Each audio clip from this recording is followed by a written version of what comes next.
Hi friends, welcome to Sadhana Shankar academy Shikaripura.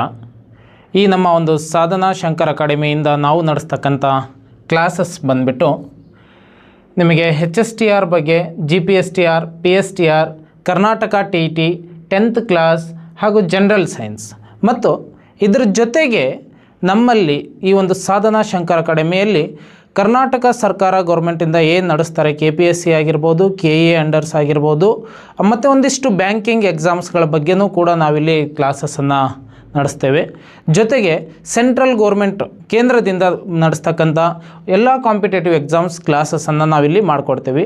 ನಿಮಗೆ ಹೆಚ್ಚಿನ videos ಅಥವಾ ಹೆಚ್ಚಿನ ನಮ್ಮ ಈ ಸಾಧನಾ ಶಂಕರ್ ಅಕಾಡೆಮಿಯ ಬಗ್ಗೆ ಮಾಹಿತಿ ಬೇಕಾದಲ್ಲಿ ಈ ಕೆಳಗಡೆ ಏನು ಕಾಣ್ತಾ ಇದೆ ನಂಬರ್ಸ್ 6364570235 ಈ ಒಂದು ನಂಬರ್ಗೆ ನೀವು ಕರೆ ಮಾಡಿ ಹೆಚ್ಚಿನ ಮಾಹಿತಿಯನ್ನು ಪಡ್ಕೋಬಹುದು.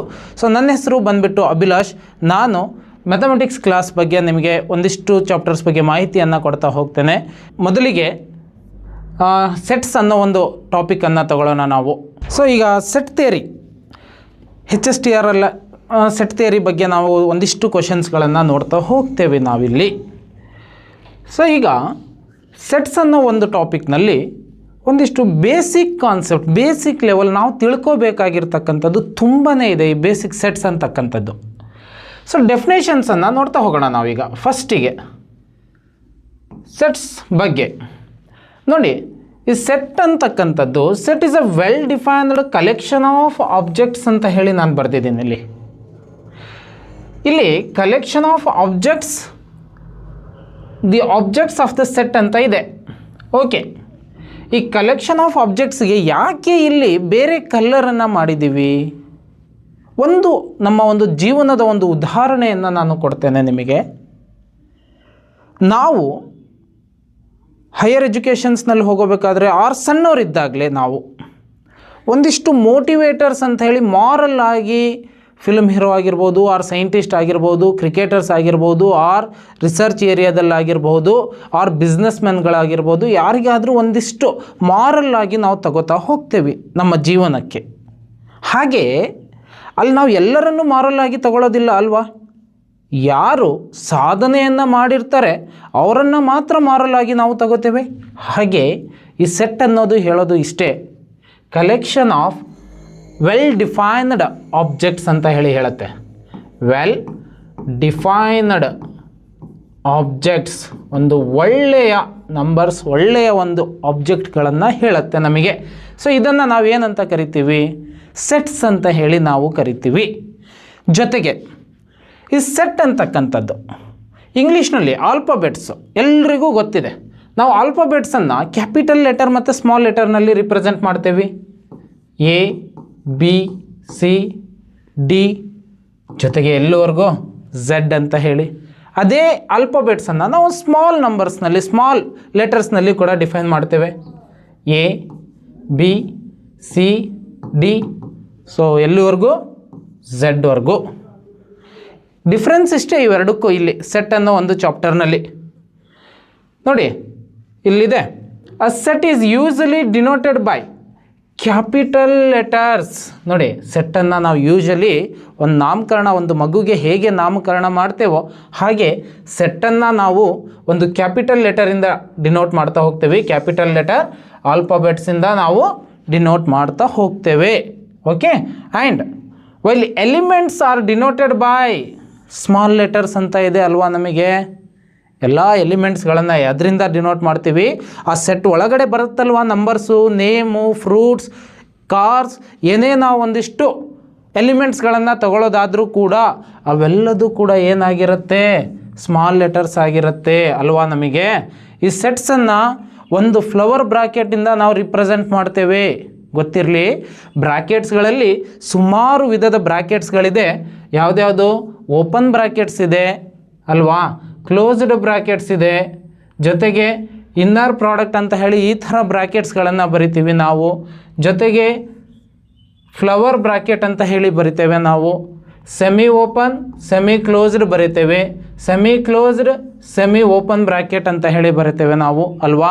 ಇಷ್ಟೆಲ್ಲ ಬ್ರಾಕೆಟ್ಸ್ನಲ್ಲಿ ಈ ಸೆಟ್ಸ್ ಅನ್ನೋ ಕಂಟೆಂಟನ್ನು, ಚಾಪ್ಟರ್ಸ್ ಟಾಪಿಕನ್ನು ನಾವು ಸೆಟ್ ಅನ್ನೋದನ್ನು ಈ ಒಂದು ಫ್ಲವರ್ ಬ್ರಾಕೆಟ್ನಲ್ಲಿ ನಾವು ರಿಪ್ರೆಸೆಂಟ್ ಮಾಡ್ತೀವಿ. ವಿದ್ಯಾರ್ಥಿಗಳೇ, ಸೆಟ್ ಡೆಫಿನೇಷನ್ಸ್ ಬಗ್ಗೆ ಗೊತ್ತಾಯಿತು ಅನ್ಕೋತೇನೆ. ಮುಂದಕ್ಕೆ ಹೋಗೋಣ. ಈಗ ಈ ಸೆಟ್ಸ್ನಲ್ಲಿ 2 ರಿಪ್ರೆಸೆಂಟೇಷನ್ಸ್ ಇದೆ. ಒಂದು ರೋಸ್ಟರ್ ಆರ್ ಟ್ಯಾಬ್ಯುಲರ್ ಫಾರ್ಮ್ ಅಂತ ಹೇಳಿ ನಾವು ಕರಿತೇವೆ, ಇನ್ನೊಂದು ಸೆಟ್ ಬಿಲ್ಡರ್ ಫಾರ್ಮ್ ಅಂತ ಹೇಳಿ ಕರಿತೇವೆ. ಈ ರೋಸ್ಟರ್ ಆರ್ ಟ್ಯಾಬ್ಯುಲರ್ ಫಾರ್ಮ್ ಅಂದರೆ ಏನು ನೋಡಿ. Roster or tabular form, all the objects of a set are listed and they are separated by comma and enclosed within bracket. ಯಾವ ಬ್ರ್ಯಾಕೆಟು? Flower bracket. ನಾವು ಎಷ್ಟೇ ಎಲಿಮೆಂಟ್ಸ್ ತಗೊಂಡ್ರೂ ಕೂಡ, ಏನೇ ಡಿಫೈನ್ ಮಾಡ್ತಾ ಇದ್ರೂ ಕೂಡ ನಾವು ಅವುಗಳನ್ನು ಹೇಗೆ ರಿಪ್ರೆಸೆಂಟ್ ಮಾಡ್ತೀವಿ? ಒಂದು ಫ್ಲವರ್ ಬ್ರ್ಯಾಕೆಟ್ನಲ್ಲಿ ಬರಿತೀವಿ. ಅದನ್ನು ಹೇಗೆ ರಿಪ್ರೆಸೆಂಟ್ ಮಾಡ್ತೀವಿ? ಒಂದು ಕಾಮದ ಮುಖಾಂತರ ನಾವು ಅದನ್ನು ಏನು ಮಾಡ್ತೀವಿ? ರಿಪ್ರೆಸೆಂಟನ್ನು ಮಾಡ್ತೀವಿ. This is nothing but what? Roster or tabular form of set ಅಂತ ಹೇಳಿ ನಾವು ಕರಿತೀವಿ. ಗೊತ್ತಾಯ್ತಲ್ವಾ? ಇದಕ್ಕೊಂದು ಬೆಸ್ಟ್ ಎಕ್ಸಾಂಪಲ್ ಅಂದರೆ, ಈಗ ನಿಮಗೆ ಗೊತ್ತಿದೆ ಮ್ಯಾಥಮೆಟಿಕ್ಸ್ ಅಲ್ವಾ? ಮ್ಯಾಥಮೆಟಿಕ್ಸ್ ಅಂತ ಹೇಳಿ ಗೊತ್ತಿದೆ. Mathematics spelling ಏನರಪ್ಪ? MATHEMATICS ಅಲ್ವಾ? ಈಗ ಇದನ್ನು ಒಂದು ರೋಸ್ಟರ್ ಫಾರ್ಮ್, ಇದೇನು just word, this is a word. ಈ ವರ್ಡನ್ನು ನಾನು ಈ ರೋಸ್ಟರ್ ಆರ್ ಟ್ಯಾಬ್ಯುಲರ್ ಫಾರ್ಮಲ್ಲಿ ಡಿಫೈನ್ ಮಾಡಬೇಕು. ಸೊ ಅದಕ್ಕೆ ಏನಂತ ಬರಿಬೋದು ನಾನು? ಫ್ಲವರ್ ಬ್ರ್ಯಾಕೆಟನ್ನು ಬರಿತೀವಿ ಅಲ್ವಾ? ಇಲ್ಲಿ ಏನು ಮಾಡ್ತೇವೆ? ರಿಪೀಟಿಂಗ್ ಡಿಜಿಟ್ಸ್, ರಿಪೀಟಿಂಗ್ ವೇರಿಯಬಲ್ಸನ್ನು ನಾವು ಬರೆಯೋದಿಲ್ಲ. ಒಂದೊಂದೇ ಸಲ ನಾವು ರೋಸ್ಟರ್ ಆರ್ ಟ್ಯಾಬ್ಯುಲರ್ ಫಾರ್ಮಲ್ಲಿ ಡಿಫೈನ್ ಮಾಡ್ತಾ ಹೋಗ್ತೇವೆ. ನಾವಿಲ್ಲಿ ನೋಡಿ, ಮ್ಯಾಥಮೆಟಿಕ್ಸ್ ಎಮ್ ಒಂದು ಸಲ ಇದೆಯಾ? ಎಷ್ಟು ಸಲ ಇದೆ ಎಮ್ ಅಂತಕ್ಕಂಥದ್ದು? 1 2 ಟೈಮ್ಸ್ ಇದೆ. ಮ್ಯಾಥಮೆಟಿಕ್ಸ್ ಎಮ್ ಅನ್ನು ಬರಿತಾ ಇದ್ದೀವಿ. ನೆಕ್ಸ್ಟ್ ಏನಿದೆ? ATHEICS ಇದೆ. ಬಟ್ ಇಲ್ಲಿ ರಿಪೀಟಿಂಗ್ ಆಗಿರ್ತಕ್ಕಂಥ ವರ್ಡ್ಸ್ಗಳು ಯಾವ್ದ್ಯಾವುದು? MTE ಮತ್ತು A ಅಲ್ವಾ? ಇದಿಷ್ಟು ಎಲಿಮೆಂಟ್ಸ್ಗಳು ಏನಾಗಿದೆ? ರಿಪೀಟ್ ಆಗಿದೆ. ಆ ರಿಪೀಟ್ ಆಗಿರ್ತಕ್ಕಂಥ ಟರ್ಮ್ಸ್ಗಳನ್ನು, ಎಲಿಮೆಂಟ್ಸ್ಗಳನ್ನು ಏನು ಮಾಡ್ತೀವಿ? ಒಂದೇ ಸಲ ರಿಪ್ರೆಸೆಂಟ್ ಮಾಡ್ತೀವಿ. ಅವುಗಳನ್ನು ಹೇಗೆ ಬರೆದಿದ್ದೀವಿ? ಒಂದು ಫ್ಲವರ್ ಬ್ರಾಕೆಟ್ ಇನ್ ಬಿಟ್ವೀನಲ್ಲಿ ಬರೆದಿದ್ದೀವಿ. ಜೊತೆಗೆ ಏನಾಗಿದೆ? ಅವು ಒಂದೊಂದು ಕಾಮದಿಂದ ಪ್ರತಿಯೊಂದು ಎಲಿಮೆಂಟ್ಸ್ಗಳು ಏನಾಗಿದೆ? ಸಪರೇಟ್ ಮಾಡಿದ್ದೀವಿ, ಲೀಸ್ಟನ್ನು ನಾವು ಮಾಡಿದ್ದೀವಿ ಅಂತ ಹೇಳಿ ಈ ಒಂದು ರೋಸ್ಟರ್ ಫಾರ್ಮ್ ನಮಗೆ ಹೇಳ್ತಾ ಹೋಗುತ್ತೆ. ಓಕೆ, ಹಾಗೆ ನೆಕ್ಸ್ಟ್ ಇನ್ನೊಂದು ಕಂಡೀಷನ್ ಇತ್ತು ನಮಗೆ ಅಲ್ವಾ? ಯಾವುದು? ಸೆಟ್ ಬಿಲ್ಡರ್ ಫಾರ್ಮ್ ಅಂತ ಹೇಳಿ ಇದೆ. ಈ ಸೆಟ್ ಬಿಲ್ಡರ್ ಫಾರ್ಮ್ ಏನು ಹೇಳುತ್ತೆ? All the objects of a set possess single common property which is not possessed by any element of outside the set. ಏನು ಹೇಳ್ತಾ ಇದೆ? All the objects of a set possess a single common property which is not possessed by any element outside the set. ಅರ್ಥ ಇಷ್ಟೇ. ನಾವು ಏನೇ ಒಂದು conditions define ಮಾಡಿದ್ರು, ಏನೇ ಒಂದು ಡಿಫೈನ್ ಮಾಡಿದರೂ ಕೂಡ ಇಲ್ಲಿ ಒಂದು ಸಿಂಗಲ್ ಎಲಿಮೆಂಟನ್ನು ಡಿಫೈನ್ ಮಾಡ್ತೀವಿ. ಸಿಂಗಲ್ ಎಲಿಮೆಂಟನ್ನು ತಗೊಂಡು ಅದರಿಂದ ಈ ಸೆಟ್ ಬಿಲ್ಡ್ ಹೇಗೆ ಆಗ್ತಾ ಇದೆ ಅನ್ನೋದನ್ನು ನಾವು ಇಲ್ಲಿ ಸೆಟ್ ಬಿಲ್ಡರ್ ಫಾರ್ಮ್ನಲ್ಲಿ ಸ್ಟಡಿ ಮಾಡ್ತಾ ಹೋಗ್ತೇವೆ ನಾವು. ಓಕೆ, ಒಂದು ಎಕ್ಸಾಂಪಲ್ ಕೊಡೋದಾದರೆ ಈ ಒಂದು ಸೆಟ್ ಬಿಲ್ಡರ್ ಫಾರ್ಮಿಗೆ the set vowels in English alphabet. Vowels ಅಂತ ಹೇಳಿ ಗೊತ್ತಿದೆ ಅಲ್ವಾ? AEIOU ಗೊತ್ತಿದೆ ಅಲ್ವಾ? ಅವೆಲ್ಲದೂ ಕೂಡ ಏನು ವೋವೆಲ್ಸ್ ಅಂತ ಹೇಳಿ ಕರಿತೀವಿ ನಾವು ಇಂಗ್ಲೀಷು. ಸೊ ಹಾಗಾದರೆ ಅದನ್ನು ಈ ಒಂದು ಸೆಟ್ ಬಿಲ್ಡರ್ ಫಾರ್ಮಲ್ಲಿ ಹೇಗೆ ರಿಪ್ರೆಸೆಂಟ್ ಮಾಡ್ತಾ ಹೋಗ್ತೇವೆ ನಾವು? The set vowels in the English alphabet is ಹೇಗೆ ಬರಿತೀವಿ? ಎಕ್ಸ್ ಅನ್ನೋ ಸೆಟ್ಟು ಅಲ್ವಾ? ಎಕ್ಸ್ ಅನ್ನೋ ಸೆಟ್ಟು, ಆ ಎಕ್ಸ್ ಅನ್ನೋದು ಏನಾಗಿದೆ ಇಲ್ಲಿ ನನಗೆ? X is a vowels in English alphabet ಅಂತ ಹೇಳಿ ಬರಿತಾ ಇದ್ದೀವಿ. ಅವನು ಕೊಟ್ಟಿರೋದು ಅದೇ ಅಲ್ವಾ? Which is not possess by any element outside the set ಅಂತ ಹೇಳಿ ಕೊಟ್ಟಿದ್ದಾರೆ ಅಲ್ವಾ ನಮಗೆ? ಸೊ ಅದಕ್ಕೆ ಒಂದೇ ಒಂದು ಸಿಂಗಲ್ ಎಲಿಮೆಂಟ್ ಯಾವುದು ತಗೊಂಡ್ವಿ? ಎಕ್ಸ್ ಅಂತ ಹೇಳಿ ತಗೋತಾ ಇದ್ದೀವಿ. ಈ ಡಬಲ್ ಡಾಟ್ ಅನ್ನೋದು ಡಿಫೈನ್ ಮಾಡೋದಿಷ್ಟೇ. ಸಚ್ ದಟ್ ಅಂತ ಹೇಳಿ ಕಂಡೀಷನ್ ಡಿಫೈನ್ ಮಾಡುತ್ತೆ ಅಲ್ವಾ? X such that x is a vowel. X ಅನ್ನೋದೇನಾಗಿದೆ? ವೋವೆಲ್ ಆಗಿದೆ. ಎಲ್ಲಿಂದ ತಗೊಂಡಿರ್ತಕ್ಕಂಥದ್ದು ನಾವು? ವೋವೆಲ್ಸ್ ಇನ್ ಇಂಗ್ಲೀಷ್ ಆಲ್ಫಾಬೆಟ್ಟಿಂದ ತಗೊಂಡಿರ್ತಕ್ಕಂಥದ್ದು. ಈ ಥರದ ಕಂಡೀಷನ್ಸ್ಗಳು ನಮಗೆ ಎಲ್ಲಿ ಡಿಫೈನ್ ಆಗುತ್ತೆ? ನಮಗೆ ಈ ಒಂದು ಸೆಟ್ ಬಿಲ್ಡರ್ ಫಾರ್ಮ್ನಲ್ಲಿ ಡಿಫೈನ್ ಆಗ್ತಾ ಹೋಗುತ್ತೆ. ಐ ಥಿಂಕ್ ಗೊತ್ತಾಯಿತು ಅನ್ಕೋತೇನೆ ನಿಮಗೆ. ಈ ಒಂದು ಸೆಟ್ಟಲ್ಲಿ 2 ಥರ ರಿಪ್ರೆಸೆಂಟ್ ಮಾಡ್ತೀವಿ. ಯಾವುದು? Tabular form or set builder form ಅಲ್ವಾ. ಸೊ ಎರಡೂ ಗೊತ್ತಾಯಿತು ಅನ್ಕೋತೇನೆ. ಇವೆರಡರ ಮೇಲೆ ಒಂದಿಷ್ಟು ಎಕ್ಸಾಂಪಲ್ಸ್ ಇದೆ. ಆ ಎರಡು ಎಕ್ಸಾಂಪಲ್ಸ್ಗಳನ್ನು ನಾವು ಹೇಗೆಲ್ಲ ಸಾಲ್ವ್ ಮಾಡ್ಬೋದು, ನಮ್ಮ ಎಕ್ಸಾಮ್ಸ್ನಲ್ಲಿ ಯಾವ ಥರ ಕ್ವಶನ್ಸ್ಗಳು ಈ ಸೆಟ್ ಬಿಲ್ಡರ್ ಫಾರ್ಮ್ ಆಗಿರ್ಬೋದು, ರೋಸ್ಟರ್ ಫಾರ್ಮ್ ಆರ್ ಟ್ಯಾಬ್ಯುಲರ್ ಫಾರ್ಮ್ನಲ್ಲಿ ಯಾವ ಥರ ಕ್ವಶನ್ಸನ್ನು ಕೇಳ್ತಾರೆ ಅದ್ರ ಮೇಲೆ ಡಿಸ್ಕಸ್ ಮಾಡ್ತಾ ಹೋಗೋಣ ಈಗ. ಓಕೆ, ಎಕ್ಸಾಂಪಲ್ ಕ್ವಶನ್ ಏನು ಕೊಟ್ಟಿದ್ದಾನೆ, ನಾವು ಈ ಕಡೆ ಒಂದೊಂದಾಗಿ ಪ್ರತಿಯೊಂದನ್ನು ಸಾಲ್ವ್ ಮಾಡೋಣ. Write down the following set in set builder form ಅಲ್ವಾ. ಸೆಕೆಂಡ್ ಟೈಪ್ ನೆನಪಿರಲಿ. ಫಸ್ಟ್ ಟೈಪ್ ಯಾವುದಪ್ಪ, ಯಾವುದು, roster or tabular form. Second type ಯಾವುದು, ಸೆಟ್ ಬಿಲ್ಡರ್ ಫಾರ್ಮ್ ಅಲ್ವಾ. ಅವನು ಕೊಟ್ಟಿರೋದು ಏನು ಕೊಟ್ಟಿದ್ದಾನೆ ಇಲ್ಲಿ, listing of elements, listing of ಸೆಟ್ಸ್ಗಳನ್ನು ಕೊಟ್ಟಿದ್ದಾನೆ ನಮಗೆ. ಈ ಲಿಸ್ಟಿಂಗ್ ಆಫ್ ಸೆಟ್ಸ್ಗಳನ್ನು ನಾನು ಯಾವ ಒಂದು ವೇಗೆ ಕನ್ವರ್ಟ್ ಮಾಡಬೇಕಾಗತ್ತೆ, ಸೆಟ್ ಬಿಲ್ಡರ್ ಫಾರ್ಮ್ನಲ್ಲಿ ರೆಡ್ಯೂಸ್ ಮಾಡಿ ಡಿಫೈನ್ ಮಾಡಬೇಕಾಗತ್ತೆ ನಾವಲ್ವಾ. ಸೊ ಫಸ್ಟ್ ಆಫ್ ಆಲ್ ಒಂದೇದು ಎಕ್ಸಾಂಪಲನ್ನು ತಗೊಳ್ಳೋಣ ನಾವೀಗ. ಫಸ್ಟ್ ಎಕ್ಸಾಂಪಲ್ ತಗೊಳ್ಳೋದಾದರೆ ಇಲ್ಲಿ ಏನಿದೆ, set A is equal to ಎಲಿಮೆಂಟ್ಸ್ಗಳೇನಿದೆ 2, 4, 6, 8 ಜೊತೆಗೆ 10. ಏನಲ್ಲಿ ಎಷ್ಟೆಲ್ಲ ಎಲಿಮೆಂಟ್ಸ್ ಇದೆ, 2, 4, 6, 8, 10. ಈ ಸೆಟ್ ನೋಡಿದಾಗ ಹೇಗೆ ಅನ್ನಿಸ್ತಾ ಇದೆ, 4 is a multiple of 2, again 6 is a multiple of 2, 2 3s are 6, 2 4s are 8, 2 5s are 10. ಎಲ್ಲ ಎಲಿಮೆಂಟ್ಸ್ಗಳು ಏನಾಗಿದೆ, ಮಲ್ಟಿಪಲ್ ಆಫ್ 2 ಆಗಿದೆ ಅಲ್ವಾ ನಮಗೆ. ಅಂದರೆ ಇಟ್ ಮೀನ್ಸ್ ವಾಟ್, ಇವೆಲ್ಲದೂ ಕೂಡ ಏನು, ಈವನ್ ನಂಬರ್ ಅಲ್ವಾ. ಈ ಈವನ್ ನಂಬರನ್ನು ನಾವು ಯಾವೊಂದು ಕಂಡೀಷನಲ್ಲಿ ಬರಿಬೇಕು, ಸೆಟ್ ಬಿಲ್ಡರ್ ಫಾರ್ಮ್ನಲ್ಲಿ ಬರಿಬೇಕು. ನಾನು ಆಗಲೇ ಒಂದು ಹೇಳಿದ್ದೆ ಪ್ರೀವಿಯಸ್ರಲ್ಲೇ, ಸೆಟ್ ಬಿಲ್ಡರ್ ಫಾರ್ಮ್ ಹೇಗಿರುತ್ತೆ, ಹೇಗೆ ಬರಿತೀವಿ ಅಂತ ಹೇಳಿ ಮ್ಯಾಥಮೆಟಿಕ್ಸಿಗೆ ಒಂದು ಎಕ್ಸಾಂಪಲ್ ಕೊಟ್ಟಿದ್ದೆ ಅಲ್ವಾ. ಹಾಗೆ ಈ ಒಂದು ಫಸ್ಟ್ ಎಕ್ಸಾಂಪಲಿಗೆ ನಾವು ಕೊಡೋದಾದರೆ ಏನಂತ ಬರಿಬೋದು, A is equal to set containing x such that x is even natural number ಅಲ್ವಾ. ಈವನ್ ನ್ಯಾಚುರಲ್ ನಂಬರ್ ಅಂತ ಹೇಳಿ ಬರೀಬಹುದಲ್ವಾ ನಾವು. ಯಾವ ಮೆಥಡಲ್ಲಿ ಬಂತು ಈಗಿದ್ದು, ಸೆಟ್ ಬಿಲ್ಡರ್ ಫಾರ್ಮ್ನಲ್ಲಿ ಬಂತು. ಫಸ್ಟ್ ಒನ್ನಿಗೆ ಆನ್ಸರ್ ಏನು ಹಾಗಾದರೆ, ಕೊಟ್ಟಿರ್ತಕ್ಕಂಥ 2 4 6 8 10ಗೆ ಇವೆಲ್ಲದೂ ಕೂಡ ಈವನ್ ನಂಬರ್ ಆಗಿದೆ. X is even natural number ಅಂತ ಹೇಳಿ ಈ ಒಂದು ವೇನಲ್ಲಿ ನಾವು ಇವುಗಳನ್ನು ಡಿಫೈನ್ ಮಾಡ್ತಾ ಬರ್ತೇವೆ. Okay, this is the answer of first one. ಈಗ ಅದೇ ರೀತಿ ಸೆಕೆಂಡ್ ಒನ್ನನ್ನು ನೋಡೋಣ. ಏನು ಹೇಳುತ್ತೆ ಸೆಕೆಂಡ್ ಒನ್, ಏನಿದೆ ಕ್ವಶನ್ ಏನಿದೆ, set B is equal to 1 3 5 7 9 11. ಎಷ್ಟಿದೆ ಎಲಿಮೆಂಟ್ಸು, 1 3 5 7 9 11. ಇವೆಲ್ಲದು ಯಾವ ನಂಬರ್ಸು, ನಾವು ನಂಬರ್ ಸಿಸ್ಟಮಿಗೆ ಹೋಗಬೇಕಿತ್ತು. ನಂಬರ್ ಸಿಸ್ಟಮ್ ಬಗ್ಗೆ ಆಮೇಲೆ ಇಂಟ್ರೊಡಕ್ಷನ್ ಕೊಡ್ತೇನೆ ನಾನು ನಿಮಗೆ. ಇವೆಲ್ಲದೂ ಕೂಡ ಯಾವುದು, ಆಲ್ ಆರ್ ಆಡ್ ನಂಬರ್ಸ್ ಅಲ್ವಾ. 1 3 5 7 9 11 ಆಡ್ ನಂಬರ್ಸ್.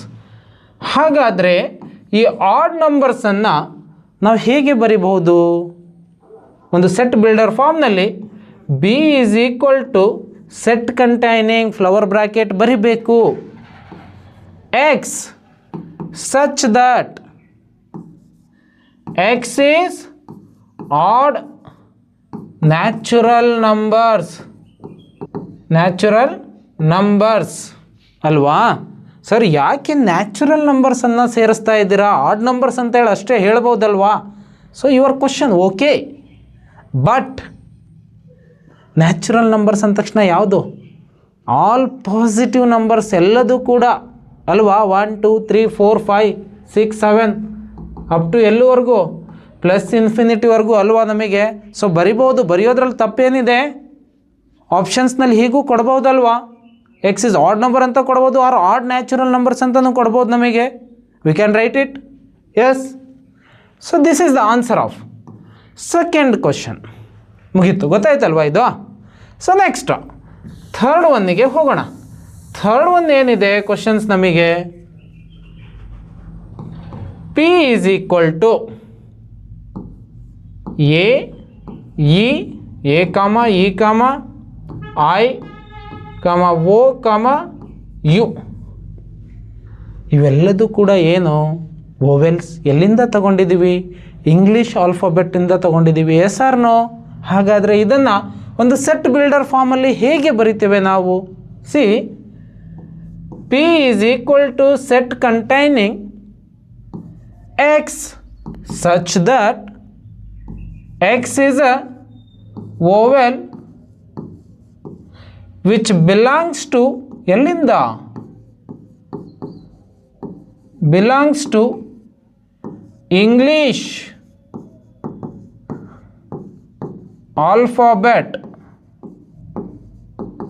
ಅಲ್ವಾ? ಎಲ್ಲಿಂದ ಬಂತು ನನಗೆ? ಇವೆಲ್ಲದೂ ಕೂಡ ಇಂಗ್ಲೀಷ್ ಆಲ್ಫಾಬೆಟ್ಟಿಂದ ಬಂದಿರತಕ್ಕಂಥದ್ದು ಈ ಎಲ್ಲ ವೋವೆಲ್ಸ್ಗಳು.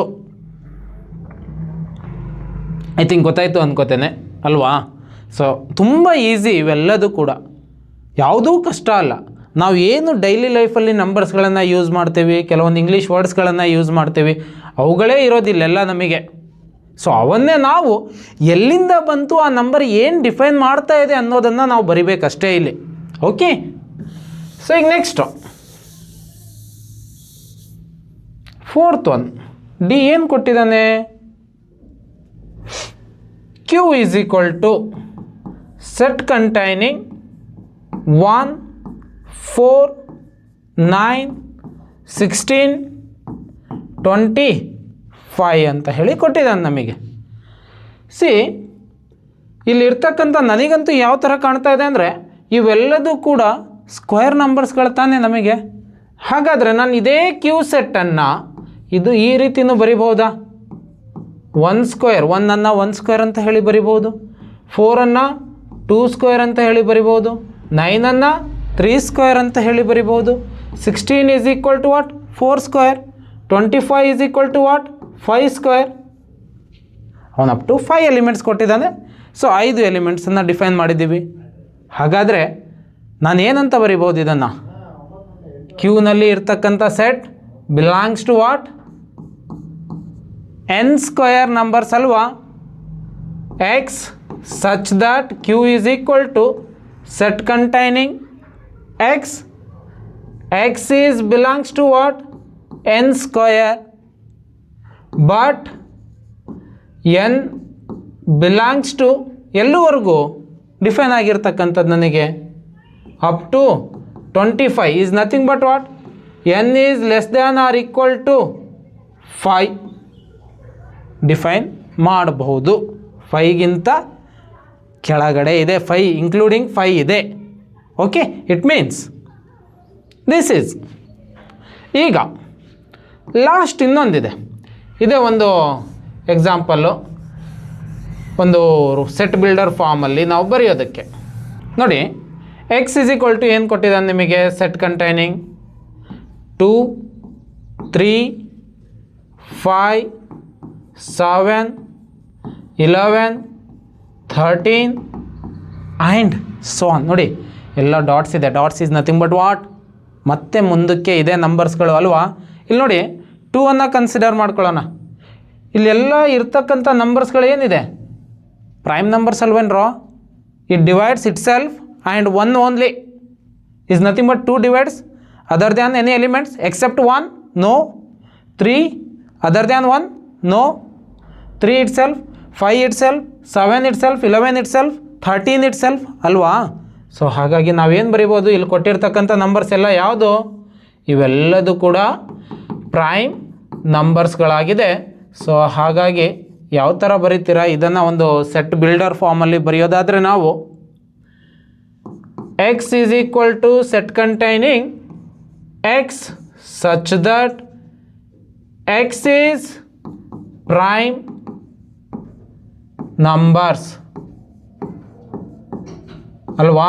ಪ್ರೈಮ್ ನಂಬರ್ಸ್ ಅಂತ ಹೇಳಿ ಬರಿತಾ ಇದ್ದೀನಿ. Because why? And so on ಅಂತ ಹೇಳಿ ಕೊಟ್ಟಿದ್ದಾನಲ್ವಾ. ಎಷ್ಟು ಪ್ರೈಮ್ ನಂಬರ್ಸ್ ಇದಾವೆ ಅಷ್ಟು ಪ್ರೈಮ್ ನಂಬರ್ಸ್ಗಳು ಇಲ್ಲಿ ಡಿಫೈನ್ ಆದವು ನಮಗೆ. ಅವನು ಅಪ್ ಟು ಇಲ್ಲೇ ಕೊಟ್ಟಿದ್ದಿದ್ರೆ ಅಪ್ ಟು 13 ಅಲ್ವಾ. ಇನ್ ಕೇಸ್ ಇಲ್ಲಿ ನಾನು ಇನ್ನೊಂದು ಕಂಡೀಷನ್ ಇಲ್ಲಿ ಹೇಳ್ಬಿಡ್ತೇನೆ. ಇಲ್ಲಿ 2 4 6 8 10 ಕೊಟ್ಟಿದ್ದಾನೆ. ಅಪ್ ಟು ಎಲ್ಲಿವರೆಗೂ ನ್ಯಾಚುರಲ್ ನಂಬರ್ಸ್ ಕೊಟ್ಟಿದ್ದಾನೆ ನನಗೆ ಇಲ್ಲಿ 10. ಇಲ್ಲಿ odd numbers up to 11. Here vowels okay. ಇಲ್ಲಿ ಅಪ್ ಟು 5 ಲಿಮಿಟ್ ಕೊಟ್ಟಿದ್ದಾನೆ. ಇಲ್ಲಿ but infinitely no limit and so on ಅಂತ ಹೇಳಿ ಮೆನ್ಷನ್ ಮಾಡಿದ್ದಾನೆ. So listen, ಗೊತ್ತಾಯ್ತಲ್ವಾ. ಸೊ ಇವಿಷ್ಟು ಕೂಡ ಒಂದಿಷ್ಟು ರೋಸ್ಟರ್ ಫಾರ್ಮ್ ಆರ್ ಟ್ಯಾಬ್ಯುಲರ್ ಫಾರ್ಮಲ್ಲಿ ಕೊಟ್ಟಿರ್ತಕ್ಕಂಥದ್ದು. ಇವೆಲ್ಲದನ್ನು ಕೂಡ ನಾವು ಯಾವ ಒಂದು ಫಾರ್ಮಲ್ಲಿ ರಿಪ್ರೆಸೆಂಟ್ ಮಾಡಿದ್ದೀವಿ, ಸೆಟ್ ಬಿಲ್ಡರ್ ಫಾರ್ಮಲ್ಲಿ ಡಿಫೈನ್ ಮಾಡಿದ್ದೀವಿ. Okay. So these are the examples of set builder form ಅಲ್ವಾ. ಇವೆಲ್ಲದೂ ಕೂಡ ಸೆಟ್ ಬಿಲ್ಡರ್ ಫಾರ್ಮ್ನಲ್ಲಿ ನಾವು ಬರಿತಾ ಹೋಗ್ತೇವೆ ನಾವು ಅಲ್ವಾ, ರೋಸ್ಟರ್ ಫಾರ್ಮಿಂದ ಸೆಟ್ ಬಿಲ್ಡರ್ ಫಾರ್ಮ್ನಲ್ಲಿ. ಸೊ ಅದೇ ರೀತಿ ನೋಡಿ, ಸೆಟ್ ಬಿಲ್ಡರ್ ಫಾರ್ಮಲ್ಲಿ ಕೊಟ್ಟಿದ್ದಾನೀಗ. ಸೆಟ್ ಬಿಲ್ಡರ್ ಫಾರ್ಮಿಂದ ನಾವು ಯಾವುದಕ್ಕೆ ತೊಗೊಂಡು ಬರಬೇಕು, ರೋಸ್ಟರ್ ಫಾರ್ಮಿಗೆ ಬರಿಬೇಕು. ಕೊಟ್ಟಿರೋ ಎಕ್ಸಾಂಪಲ್ಸ್ ಎಲ್ಲ ಯಾವುದು, ಸೆಟ್ ಬಿಲ್ಡರ್ಸ್ ಫಾರ್ಮ್. ಇವು 3 ಎಕ್ಸಾಂಪಲ್ಸು. ಫಸ್ಟ್ ಒನ್ನು ತಗೋಬಿಡೋಣ. ಎ ಇಸ್ ಈಕ್ವಲ್ ಟು ಏನು ಕೊಟ್ಟಿದ್ದಾನೆ, x. X is a multiple of 4. Multiple of 4 ಕೊಟ್ಟಿದ್ದಾನೆ. ಏನಾದರೂ ಲಿಮಿಟ್ ಕೊಟ್ಟಿದ್ದಾನ ನಮಗೆ, ಇಷ್ಟಕ್ಕೆ ಸ್ಟಾಪ್ ಮಾಡಿ ಮಲ್ಟಿಪಲ್ ಆಫ್ 4 ಅಂತ ಹೇಳಿ? ನೋ, ಯಾವುದೂ ಲಿಮಿಟ್ ಕೊಟ್ಟಿಲ್ಲ. ಎಷ್ಟು ಮೆನ್ಷನ್ ಮಾಡಿದ್ದಾನೆ, X such that X is a multiple of 4. ಇಷ್ಟೇ ಕೊಟ್ಟಿರೋದು ಅವನು. ಹಾಗಾದರೆ ಏನಂತ ಬರೀತೀರಾ ಇದಕ್ಕೆ ಆನ್ಸರು? ಯಾವ ರೀತಿ ಇರುತ್ತೆ, A is equal to multiple of 4 ಅಂದರೆ 1 2 3 4 ಎಲಿಮೆಂಟ್ಸ್ಗಳು ನಿಮ್ಮಲ್ಲಿ ಡಿಫೈನ್ ಆಗ್ತಾ ಹೋದ್ವು ಅಂದಾಗ ಅವೆಲ್ಲದಕ್ಕೂ ನಾವು ಮಲ್ಟಿಪ್ಲೈ ಬೈ 4 ಅಂತ ಬರೆದ ತಕ್ಷಣ ಯಾವ್ದು ಬರುತ್ತೆ, 4 1 4. ನೆಕ್ಸ್ಟ್ 2 ತಗೊಳ್ಳಿ, 4 2 8. ನೆಕ್ಸ್ಟ್ 3 ತಗೊಳ್ಳಿ, 4 3 12. ನೆಕ್ಸ್ಟ್ 4 ತಗೊಳ್ಳಿ, 4 4 16. 5 ತಗೊಂಡಾಗ 4 5 20, 24, 28 ಅಲ್ವಾ, 32, 36, 40 ಆ್ಯಂಡ್ ಸೋ ಆನ್. ಎಲ್ಲಿವರೆಗೂ ಆ್ಯಂಡ್ ಸೋ ಆನ್, ಎಲ್ಲಿವರೆಗೂ ಇನ್ಫೈನೈಟ್ಲಿ ಮೆನಿ. ಹೋಗಲಿ ಬಿಡಿ, ಕೊಟ್ಟಿರೋದು ಅವನು ಅದೇ ತಾನೇ. ಸೊ ಲಿಮಿಟ್ ಕೊಟ್ಟಿದ್ರೆ ಲಿಮಿಟ್ ಬರಿಬಹುದಿತ್ತು ನಾವು, ಎಲ್ಲಿವರೆಗೂ ಲಿಮಿಟ್ ಅಂತ ಹೇಳಿ. But there is no limit. So that reason only ನಾವು ಏನಂತ ಬರಿತೀವಿ, ಮಲ್ಟಿಪಲ್ ಆಫ್ 4 ಎಲಿಮೆಂಟ್ಸ್ 4 8 16 20 24 28 32 36 40 ಅಂತ ಹೇಳಿ ಬರೆದ್ವಿ.